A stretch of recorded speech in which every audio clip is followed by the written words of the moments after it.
writing this down because I need to get it out of my head, and maybe somebody out there will believe me. What happened during my deployment at a remote training facility in North Dakota changed everything I thought I knew about the world. I'm former military. Won't say which branch or unit, but I did my time and got out with an honorable discharge. This incident is the main reason I didn't re-enlist.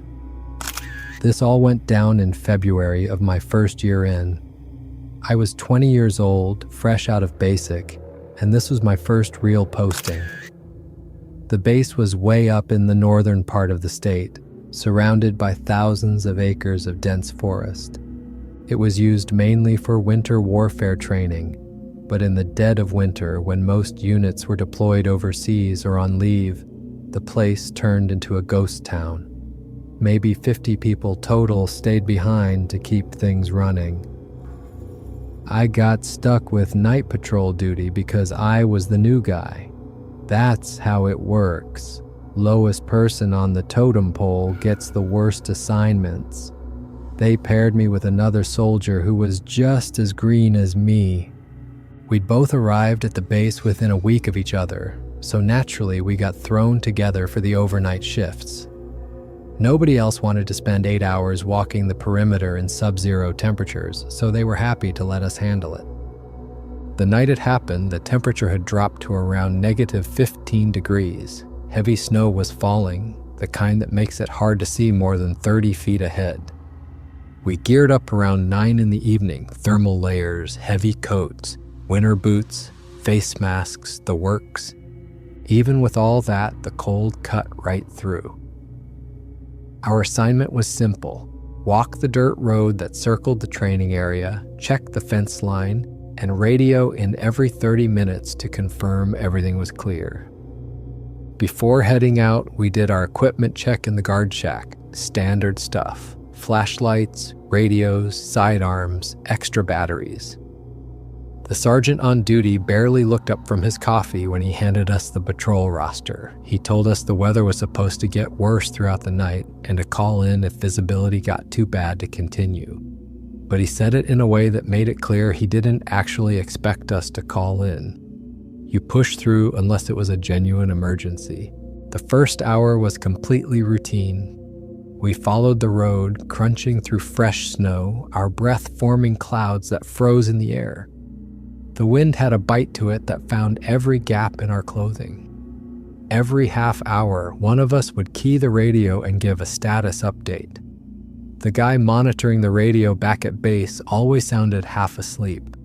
We mostly complained about how boring the assignment was and how ridiculous the cold felt. My face went numb after about 20 minutes, even with the mask on. We talked about stupid things to pass the time. Where we were from, what we'd done before enlisting, what we planned to do after we got out. My partner was from somewhere in the Midwest, had joined up because there weren't any jobs in his hometown. I'd enlisted partly for the education benefits, partly because I didn't know what else to do with my life. Neither of us had expected to end up in North Dakota walking circles in a snowstorm. The base perimeter was roughly a 6-mile loop. At our pace, it took about 2.5 hours to complete a full circuit. The plan was to do 2 full loops during our 8-hour shift, with breaks back at the guard shack between each one. The road itself was barely maintained during winter, just a dirt track that wound through the forest, following the fence line that marked the boundary of the training area. Around the second hour, we noticed the footprints. They were massive, easily 3 times the size of our boot prints. At first, we figured it was a moose or maybe an elk. The prints ran parallel to our patrol route, staying just inside the tree line about 20 or 30 feet off the road. We stopped to examine them with our flashlights. The snow was fresh, so these tracks had been made recently, probably within the last hour or so. What struck me as odd was how deep they were. Whatever made them had to be incredibly heavy. The prints sank down at least 6 or 7 inches into the snow, way deeper than our own tracks, even with full gear on. We followed the prints with our flashlight beams for a bit, but they disappeared into the darkness of the forest.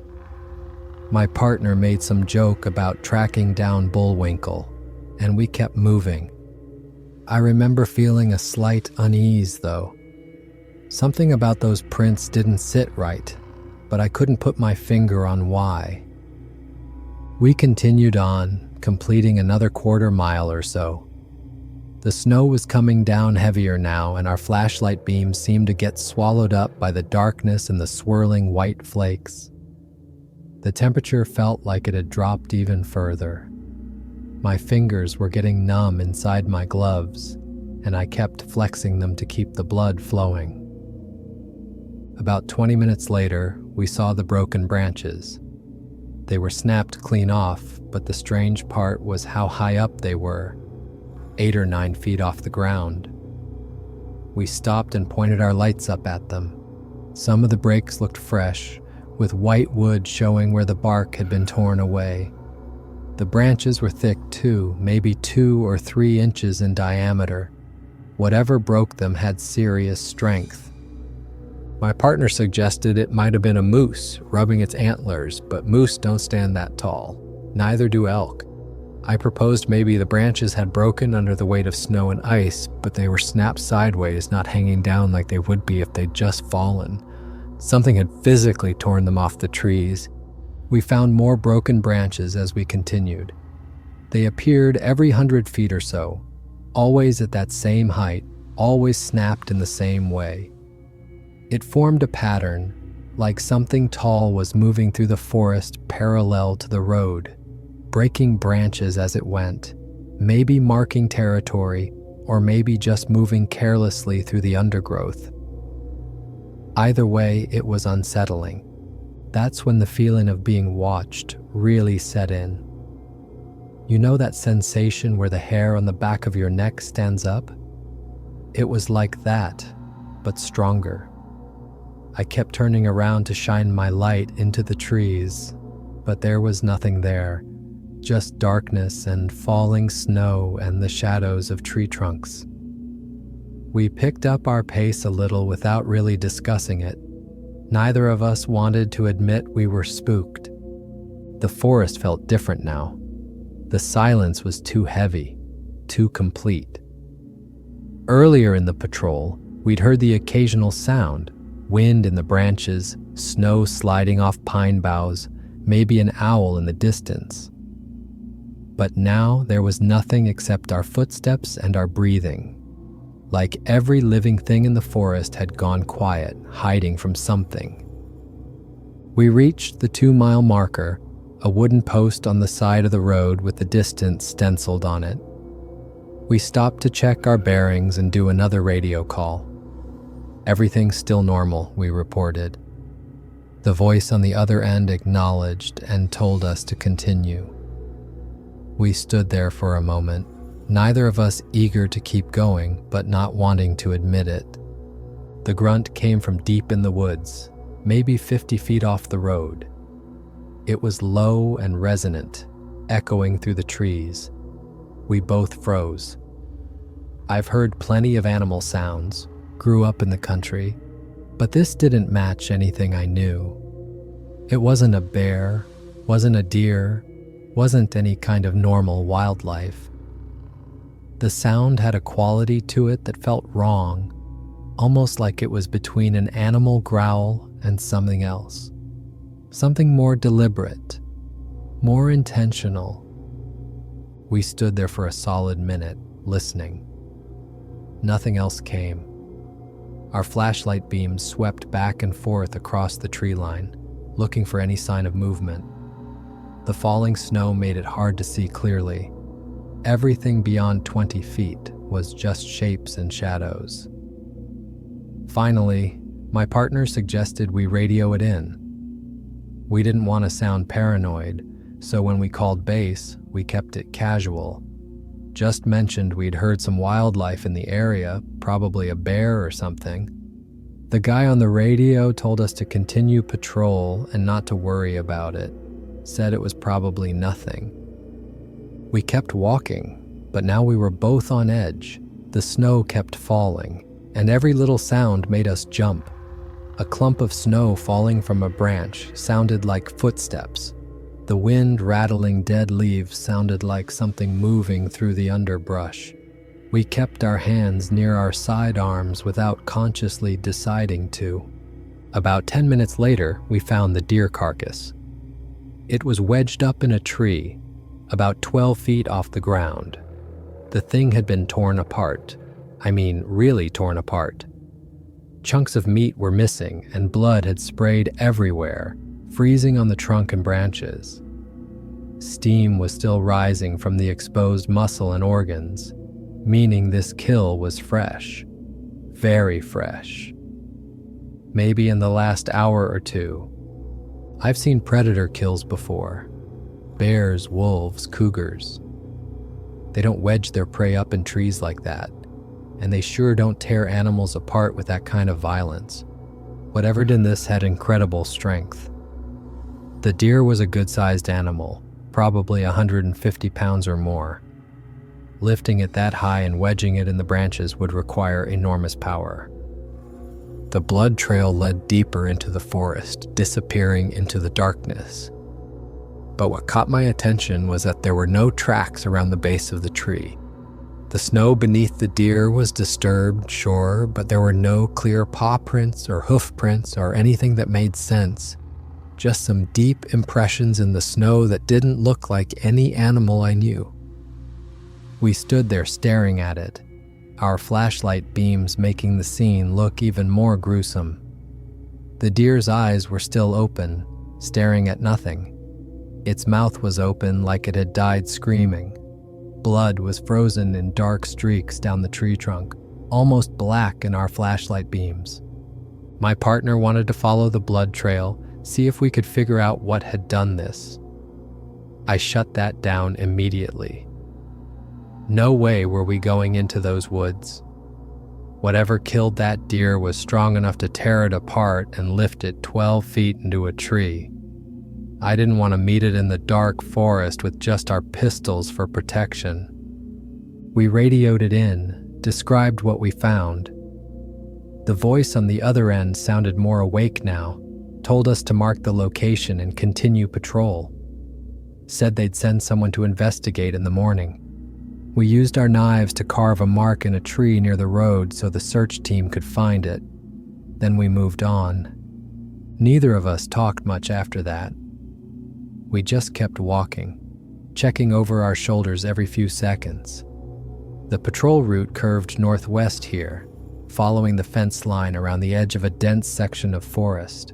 The trees pressed close to the road on both sides, their branches meeting overhead in places to form a kind of tunnel. It felt claustrophobic, like the forest was closing in around us.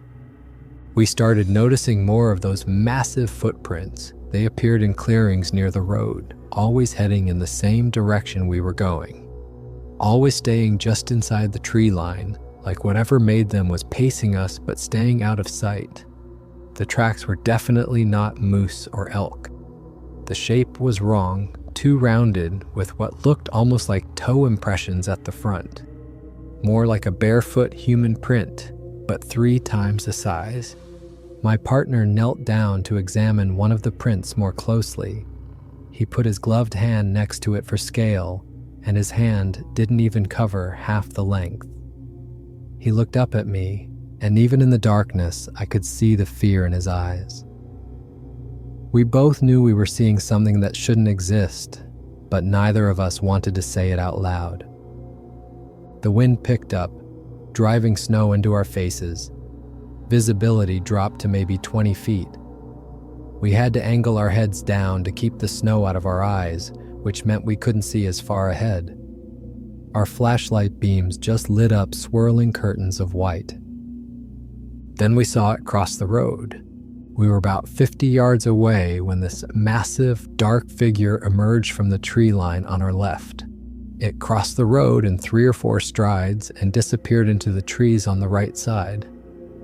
The whole thing took maybe 5 seconds, but even in that brief moment, even through the falling snow and limited visibility, we could tell it was walking upright on 2 legs, and it was huge. Had to be at least 8 feet tall, probably taller. Its arms swung as it walked, and they were long, reaching down below where its knees should be. We both stopped dead in our tracks. My partner grabbed my arm hard enough that I could feel it through my heavy coat, and we just stood there, staring at the spot where it had vanished. For a long moment, neither of us said anything. The only sound was the wind and our breathing, harsh and fast. Then he asked if I saw what he saw. I said yes. He asked what it was. I didn't have an answer, because the answer that was forming in my head was impossible. But I'd seen it. We'd both seen it. Something massive and bipedal walking across the road like it owned the place. We argued in whispers about what to do. Part of me wanted to turn around and head straight back to base, but that meant walking away from where the thing had gone, which also meant walking in the direction we'd just come from. And who knew if there were more of them? My partner suggested we at least try to get a better look, maybe shine our lights into the woods from the road. He wanted to confirm what we'd seen, wanted to make sure we weren't both losing our minds. We radioed in again, reported a possible intruder on the grounds, described what we saw, a large figure walking upright through the training area. The response we got was not what we expected. The guy on the radio actually laughed, told us to stop messing around, said this wasn't the time for jokes and to quit being idiots. The guy manning the radio that night was known for being lazy. He'd been in trouble before for sleeping on duty. We realized he thought we were pranking him, trying to make his boring night shift more interesting. We tried to explain we were serious, but he cut us off and told us to maintain radio discipline.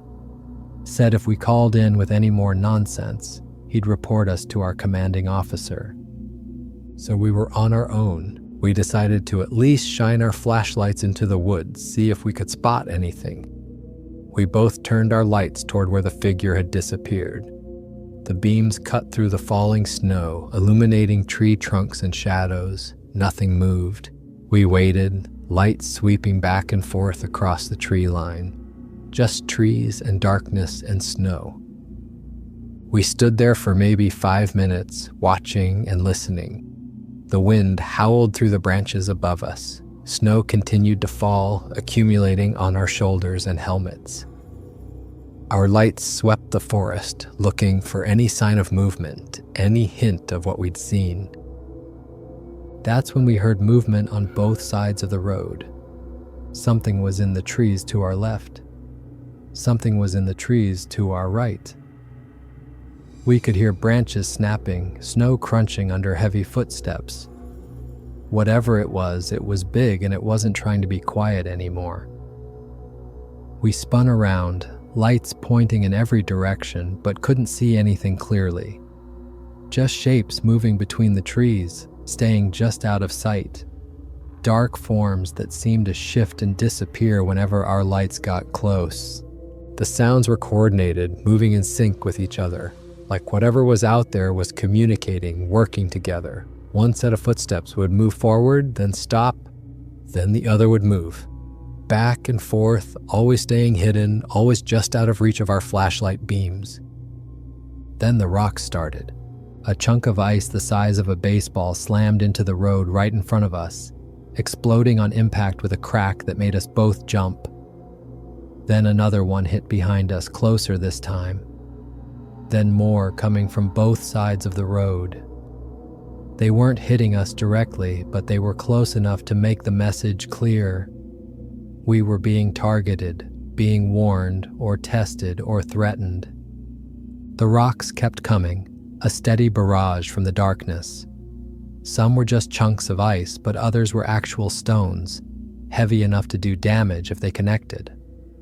One hit the road so close to my feet that fragments of ice peppered my boots. Another whistled past my partner's head, close enough that he ducked instinctively. We started walking faster, trying not to run. Running felt like it would trigger something worse. But we definitely weren't taking our time anymore. Our lights kept sweeping the trees, and we could see movement now. Dark shapes pacing us through the forest, staying just out of clear view. Sometimes we'd catch a glimpse of something in the edge of our flashlight beam. A massive shoulder, a long arm, something that moved wrong for any animal we knew. We radioed base again. This time we didn't hold back. Reported possible intruders, multiple contacts, rocks being thrown at us, requested immediate backup. My voice cracked as I spoke, fear bleeding through despite my attempt to stay professional. The guy on the radio finally took us seriously.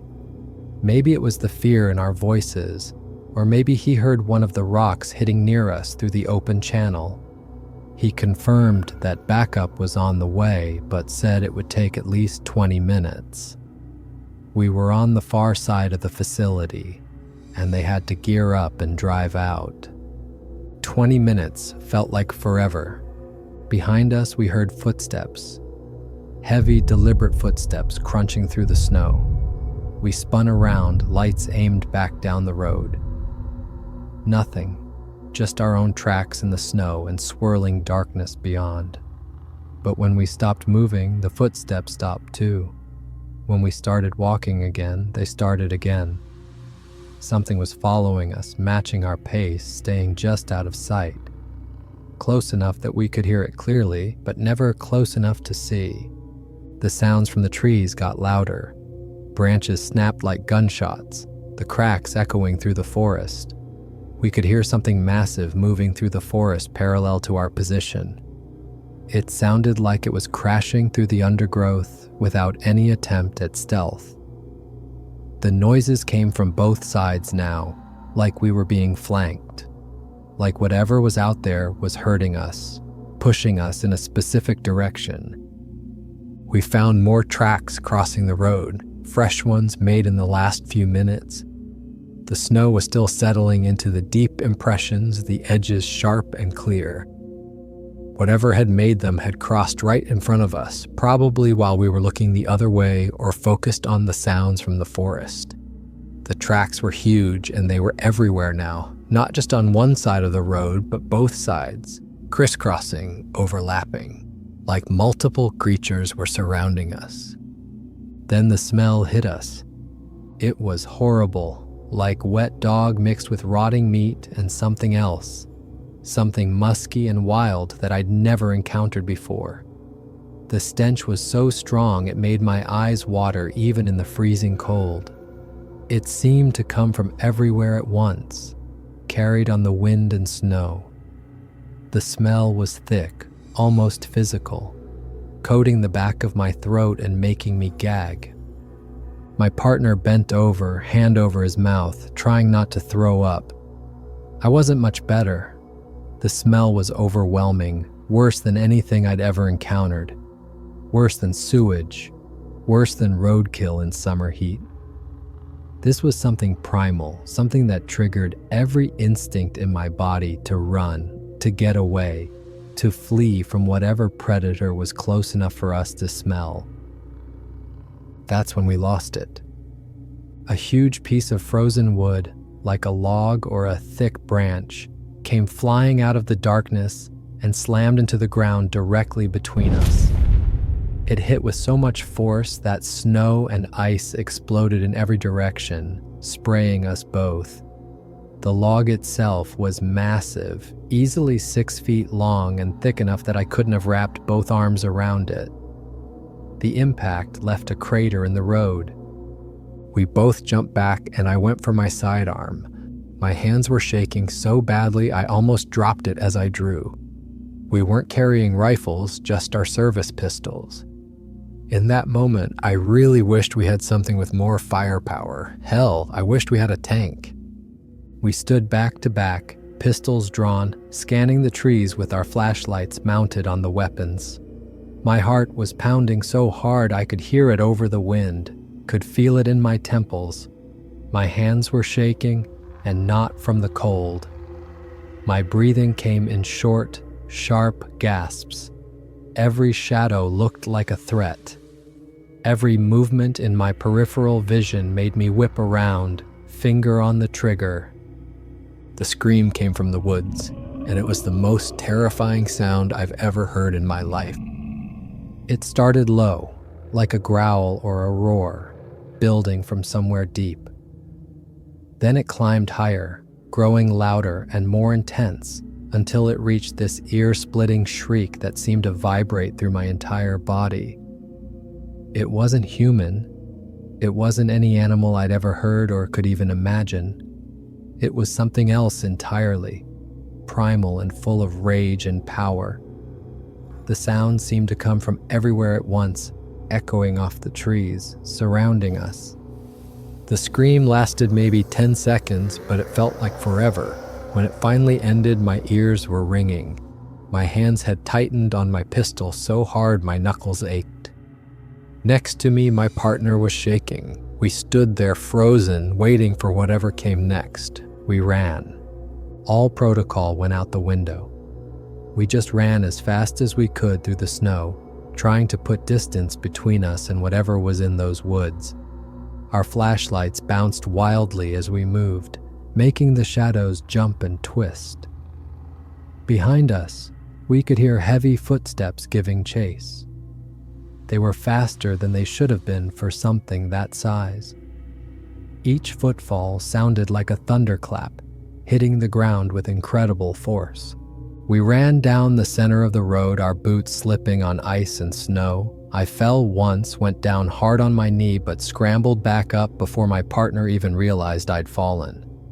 Adrenaline blocked out any pain. We just ran, gasping for air in the freezing cold, lungs burning. Something burst from the tree line ahead of us, cutting off our path to base.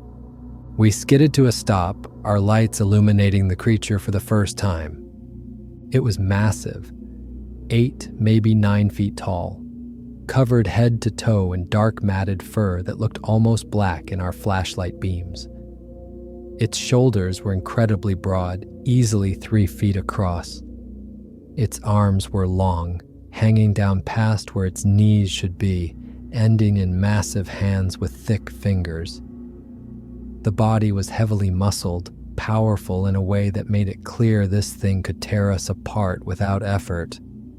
But the face, that's what froze me in place.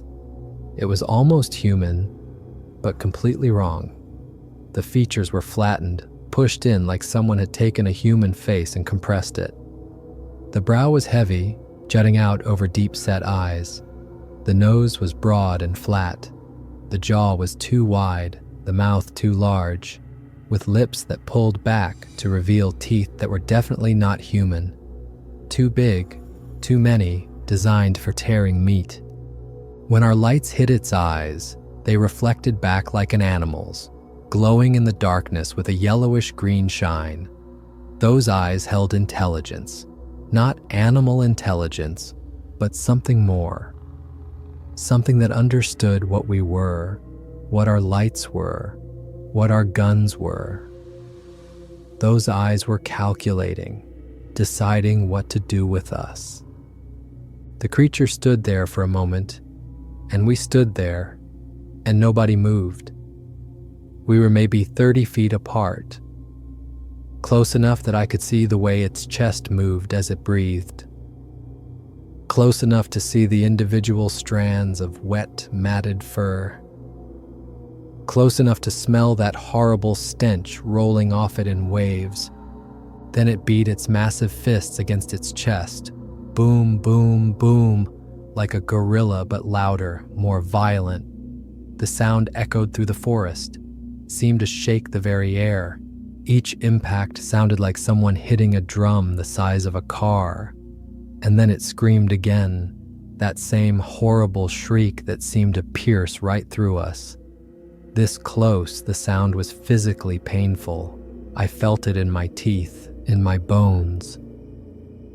My partner fired a warning shot into the air. The crack of the gunshot was deafening in the still night air.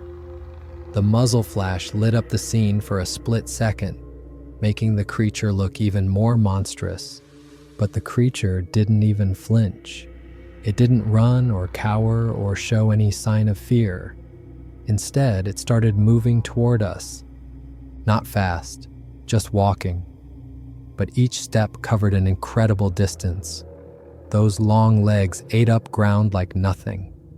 We fired more warning shots, 3 or 4 rounds each, aiming over its head, trying to scare it off, trying to make it understand we were dangerous. But it kept coming. I don't know if it didn't understand what guns were or if it just didn't care. I aimed at its legs and fired. The bark of my pistol echoed through the forest. I know I hit it at least once because I saw it react, saw its leg buckle slightly, saw a spray of something dark, blood, had to be blood, in the beam of my flashlight.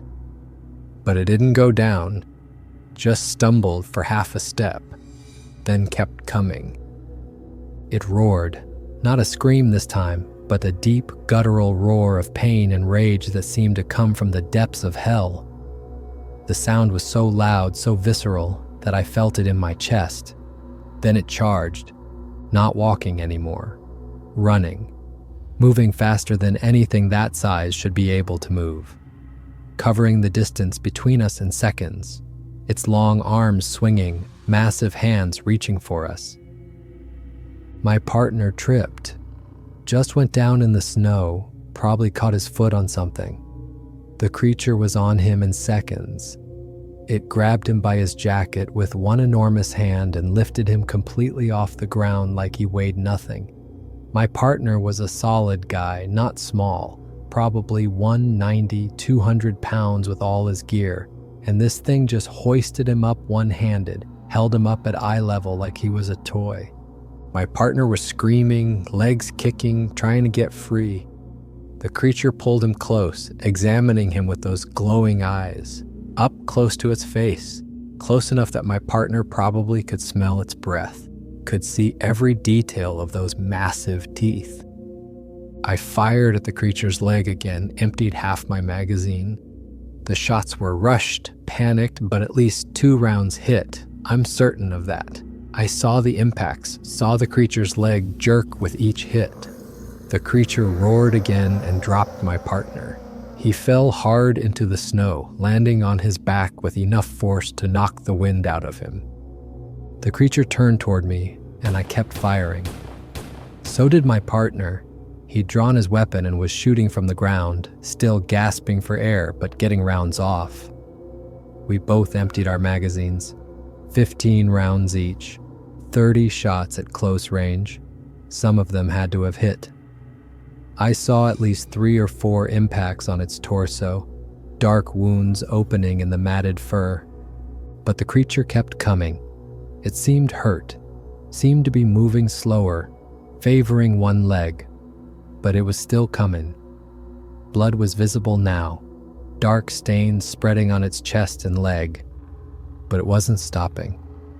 I don't know if the bullets weren't getting through that thick hide deep enough to hit anything vital, or if its internal anatomy was different enough that we weren't hitting the right spots.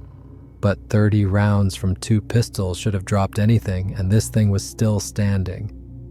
The creature swung one of its massive arms in a backhand motion. It caught me across the chest and shoulder and sent me flying backward. The impact was like being hit by a car. I was lifted completely off my feet and thrown back at least 10 feet before landing hard in a snowbank. The air was knocked completely out of my lungs. For a second, I couldn't breathe, couldn't move. I just lay there gasping, staring up at the falling snow, stars exploding across my vision. My partner was trying to get to me, stumbling through the snow on legs that barely worked. The creature was between us, turning its head from one to the other like it was deciding what to do. Its chest heaved with each breath, blood dripping from multiple wounds. It took a step toward my partner, then turned back toward me. Then it roared again, a sound full of pain and fury. We'd both dropped our flashlights when we were hit, and they were lying in the snow, beams pointing in random directions, casting weird shadows. In the chaotic light, the creature looked even more nightmarish. Parts of it illuminated while other parts disappeared into shadow. I struggled to my feet, every breath sending spikes of pain through my chest. My partner reached me, grabbed my arm to steady me. We both stared at the creature, waiting for it to make its move. It took another step toward us, then stopped. Just stood there, swaying slightly, breathing hard. The intelligence was back in its eyes. It was hurt, and it knew it, and it was deciding whether we were worth the continued fight. For a long moment, nothing happened. Then the creature turned and limped back toward the tree line. Slow, deliberate steps. It stopped at the edge of the darkness and looked back at us one more time. Then it vanished into the forest. We ran again, just got up and ran toward base, not even trying to stay together anymore. Just pure survival instinct kicking in. My chest screamed with every step, but I ignored it. We could hear crashing in the forest behind us, but it was definitely slower now, more distant. Whether from the bullets or something else, the creature wasn't keeping pace like before. We got on the radio, screaming for backup, trying to explain what was happening. We were probably incoherent. I remember shouting something about a monster, about being attacked, about needing help right now. The voice on the radio was different. Someone else had taken over, someone senior. They kept telling us to stay calm, asking for our location, saying help was coming. We could see the base lights ahead, maybe half a mile away, but it looked like 100 miles. Every step was agony. My shoulder felt like it was on fire where the creature had hit me, and my partner was limping badly. But we kept moving, kept pushing forward. The creature made one final attempt. We heard it crash out of the tree line behind us, and then something huge flew through the air. A massive log at least 6 feet long and a foot thick slammed into the ground just a few feet to our right. If it had hit us, it would have killed us instantly.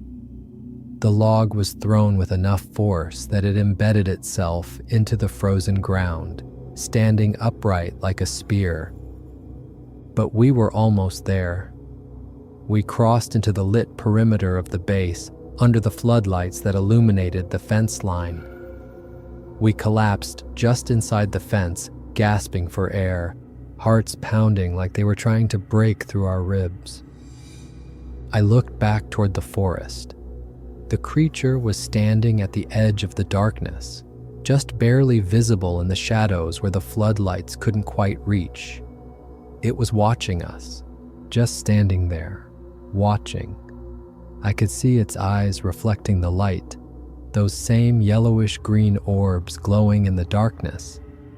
It stood there for what felt like a long time, but was probably only 30 seconds. Then it turned and walked back into the forest, disappearing into the night. We lay there in the snow, completely exhausted, trying to process what had just happened. Backup arrived maybe 2 minutes later. 4 soldiers with actual rifles, all in full gear. They helped us up, asking what happened, where the threat was. We pointed toward the forest and tried to explain. They could see we were in bad shape. Our uniforms were torn. We were covered in snow and ice. And my partner was bleeding from a cut on his forehead where he'd hit the ground. Our commanding officer showed up shortly after, along with base security. By this point, there were maybe a dozen people standing around. They set up a perimeter with the floodlights pointed toward the forest and sent a team out to try to track whatever we'd encountered. They found evidence, lots of it. The massive footprints were everywhere, even clearer now because the snow had stopped falling. They measured them, took photographs, found the deer carcass in the tree, found the spent shell casings from our weapons, all 30 of them, scattered in the snow where we'd made our stand. found the massive log that had been thrown at us, still embedded in the ground. There was even blood in several spots, dark drops in the snow that formed a trail leading back into the forest. The tracker team followed the trail for about 100 yards before it disappeared in rocky terrain. They searched for another hour but found nothing. Whatever it was had vanished completely. They took us to medical for treatment. My partner had bruised ribs and some cuts and scrapes from being thrown around. I had a massive bruise covering most of my shoulder and chest where the creature had backhanded me. The bruise was already turning dark purple, spreading across my entire upper body. The medic asked how I got hit that hard, and I told him the truth. He didn't say anything, just wrote it down in his notes and gave me painkillers. We were debriefed separately by our commanding officer and base security. They asked us to go through everything that happened, step by step.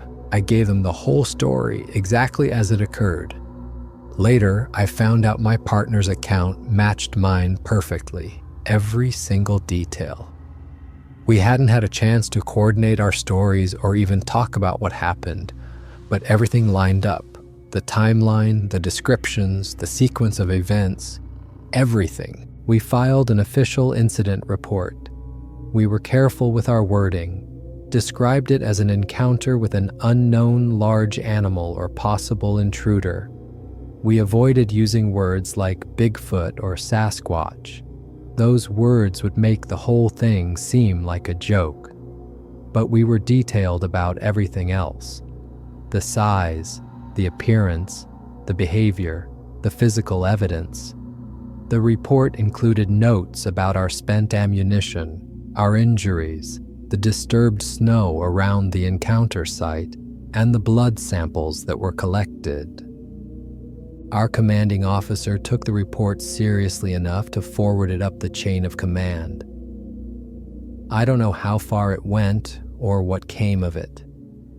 The base commander ordered a full search of the perimeter the next morning. 20 soldiers swept the entire area in daylight, following a grid pattern. They found more massive footprints, measured them, photographed them from every angle. The measurements were consistent. Each print was roughly 18 inches long and 7 inches wide at the ball of the foot. The stride length was over 6 feet. They found more blood at several locations, always leading deeper into the wilderness. They found broken branches at heights between 8 and 10 feet. They found the deer carcass still wedged in the tree. But they found no sign of the creature itself. The tracking team followed the trail as far as they could. The footprints led northwest, deeper into the forest, eventually reaching a rocky area where the trail disappeared completely. They searched for another 2 hours but couldn't pick it up again. Whatever made those prints knew how to vanish. Some of the soldiers who participated in the search made comments privately. One guy who'd grown up hunting in Montana said he'd never seen footprints like that. Another soldier, older than most of us, said his grandfather used to tell stories about seeing similar tracks in the Cascades. But nobody said anything officially. Within 2 days, the whole base knew about the incident. That's when everything changed for us. The story got exaggerated and twisted as it spread through the base. Details were added, changed, made more ridiculous. By the time it had made the rounds, we'd supposedly claimed to fight off a whole family of Bigfoot with our bare hands. Or we'd been chased by a giant monster that breathed fire. Every retelling made it more absurd. Other soldiers started making jokes. In the mess hall, when we walked in, someone would make ape sounds. People would ask if we needed a zoologist for backup on future patrols. Someone started calling us the Bigfoot Hunters. The nickname stuck. At first, we tried to defend ourselves, explain that there was physical evidence, that our injuries were real, that the footprints had been photographed and measured. But every time we brought it up, it just made the jokes worse. People would laugh and say we should write a book. Or they'd ask for autographs for when we became famous cryptozoologists. Someone printed out a cartoon picture of Bigfoot and taped it to my locker. When I tore it down, 2 more appeared the next day. My partner found one on his bunk. Then someone made fake Sasquatch hunting permit badges with our names and taped them to the bulletin board in the common area. The base newsletter ran a satirical piece about mysterious creatures and things that go bump in the night. They didn't use our names, but everyone knew who it was about. The article suggested that soldiers suffering from sleep deprivation on night patrol might experience vivid hallucinations. It was written like a joke, and people found it hilarious. Even some of the officers made subtle comments. During formation, our platoon sergeant mentioned something about making sure we all got enough sleep so we didn't start seeing things. Everyone laughed. He was smiling when he said it, but the message was clear. Nobody in leadership was taking this seriously anymore. We got assigned to the same patrol route multiple times. Other soldiers started calling it the Monster Patrol. People would volunteer to go with us, saying they wanted protection from the wildlife. They'd make a big show of bringing cameras and binoculars like they were on a safari. The jokes never really stopped. They'd die down for a few days, then someone would revive them with a new angle. When a wildlife documentary about bears came on in the rec room, someone would say maybe that's what we saw. When anything made a noise outside at night, people would joke about Sasquatch coming back for revenge. We learned to stop talking about it. What was the point? Nobody wanted to hear it. Nobody wanted to believe that something unexplained could exist on a military base in North Dakota.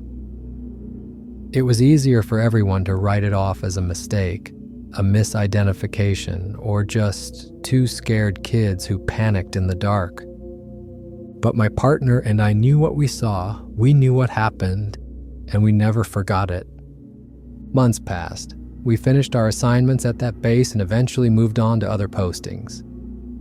The jokes followed us for a while, but eventually faded as new stories and new jokes took over. We stopped being the Bigfoot guys and just became regular soldiers again. The official incident report was filed away somewhere in the military bureaucracy. No follow-up investigation ever happened. No official inquiry. The blood samples were probably tested and then forgotten. The photographs of the footprints went into some file that nobody would ever look at again. I stayed in touch with my partner for a few years after we both got out. We'd talk sometimes about what happened, usually after a few beers. He'd ask if I still believed what we saw was real. I'd ask him the same question. The answer was always yes. We both knew. We were both there.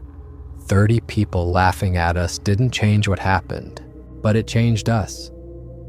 My partner told me he never felt comfortable in the woods anymore. Even on regular camping trips with friends, he'd get that same feeling we had that night, the feeling of being watched. He said he'd find himself checking the tree line constantly, looking for movement, listening for sounds that didn't belong. I had similar experiences. I took a hunting trip a few years after I got out, tried to get back into something I'd enjoyed before the military, but I couldn't shake the anxiety. Every snapped branch made me jump. Every shadow looked like something it wasn't.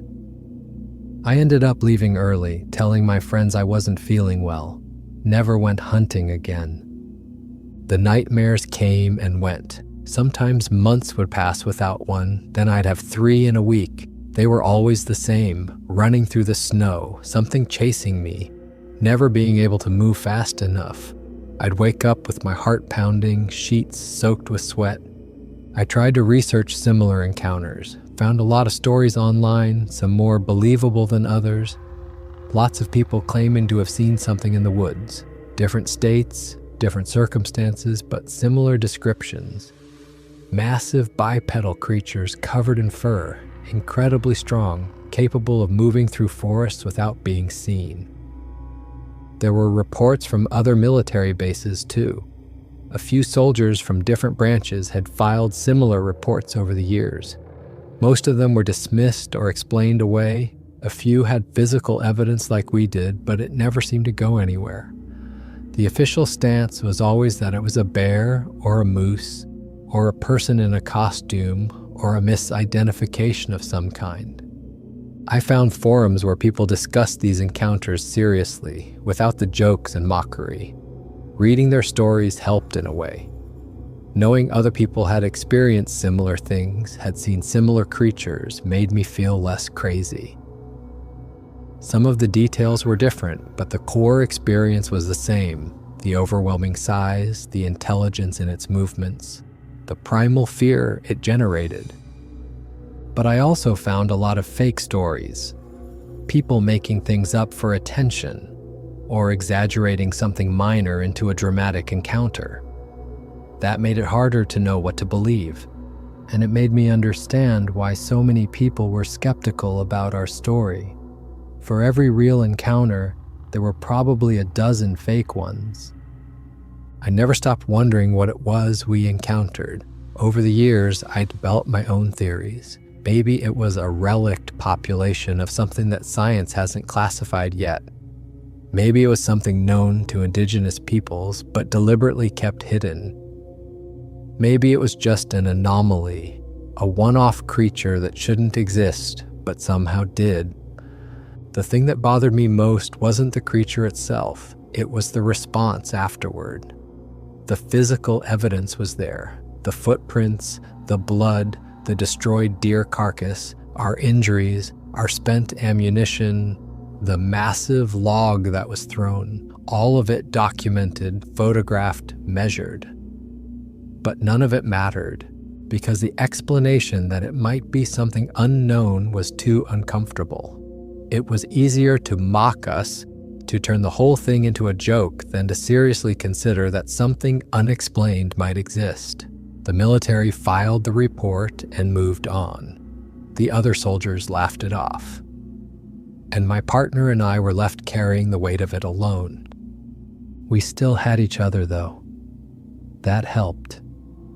Having someone who was there, who saw the same thing, who experienced the same terror, that validation meant everything. I don't know how I would have processed it if I'd been alone that night.